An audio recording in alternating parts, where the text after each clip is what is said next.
ঢাকা শহরে কোথায় কোথায় কোন ভ্যান্ডাররা বসবে আমরা সেটা লাইসেন্স দেব।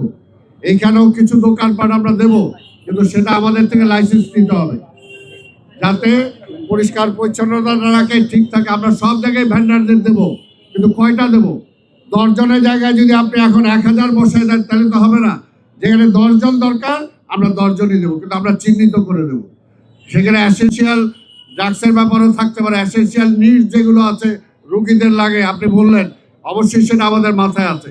আমরা তাদেরকে এখানে লাইসেন্স দেবো, যাতে তারা একটা শৃঙ্খলার মাঝে বসতে পারে, ঠিক আছে? এবং আমরা এখানে তাদের ব্যবস্থার জন্য বলে দেই আমরা পাবলিক টয়লেট দেবো, কিন্তু সেই টয়লেটগুলো যাতে ব্যবস্থা করা যায়, মেনটেন করা যায়, সেটার জন্য সবার সহযোগিতা লাগবে। আমি একদিক দিয়ে আপনি বললেন পরিষ্কার করলাম আবার বসে গেল, এটাকে আমি ডেইলি খালি ইনকর্মই করতে থাকবো? কাজে তাদেরকে আপনারা বলেন, হকারদের কাছেও আপনারা যান, একটু বলেন, সচেতন করেন তাদেরকে। এবং আমরা তো বললাম যে তাদের বিকল্প, আমরা মাননীয় প্রধানমন্ত্রী যেমনি ঢাকা শহর ক্লিন চান, গ্রিন চান, ঠিক তেমনি ভাবে তিনি আবার মানবিক। তিনি এইটাও চিন্তা করেন, এই হকারদের আমরা সরাই দিলাম, তারা যাবে কোথায়? তাদের তো একটা অর্থের সংস্থান দরকার। মানবিক প্রধানমন্ত্রী এটাও চিন্তা করছেন।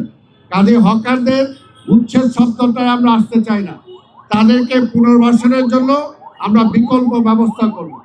আমরা ঢাকা শহরে সান্ধ্যকালীন মার্কেট করব, সান্ধ্যকালীন অফিস আওয়ারের পরে আমরা হলিডে মার্কেট করব, শুক্র এবং শনি। এটার জন্য বিকল্প জায়গা আমরা অলরেডি ঠিক করেছি, সেগুলো আমরা দেব। আগে আমরা তালিকাগুলো ঠিক করে নেই। আমরা আপনাদের মাধ্যমে আপনারা বলেন যে তাদেরকে একটু ধৈর্য ধরার জন্য এবং তারা পুলিশের কাছে রেজিস্ট্রেশন করার জন্য, যারা যারা ঢাকা শহরে ব্যবসা করতে চায়। কাজে এটা একটা শৃঙ্খলা আনার জন্য আপনারা সহযোগিতা করেন।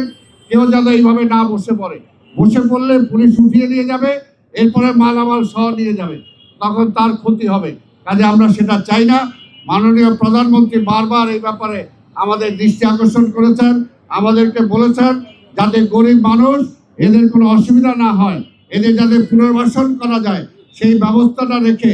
যেমন আজকে যে রিক্সা ঢাকা শহরে চলবে, কিন্তু কত চলবে এটা তো ঠিক করতে হবে। সেটার জন্য রিক্সার লাইসেন্স নতুন করে আমরা চিন্তা ভাবনা করছি, সেগুলো আমরা দেব, ক্রমান্বয়ে আমরা দেব, কিন্তু শৃঙ্খলার মধ্যে আনবো। কারো পেটে যাতে লাথি না পড়ে সেটাও আমরা দেখব, কিন্তু আবার ঢাকা শহরটা যাতে সুন্দর রাখা যায়, ঢাকা শহরটা যাতে মানুষের চলাচলের জন্য যোগ্য রাখা। এই একটা ফুটপাথ, আপনারাই বলেন, এতদিন কোনো মানুষ এখানে হাঁটতে পারছে? কেউ হাঁটতে পারে না। এটা তো হলো না, তাহলে কিভাবে হবে? কাজে যেখানে যেটা দরকার সেখানে সেটাকে থাকতে হবে।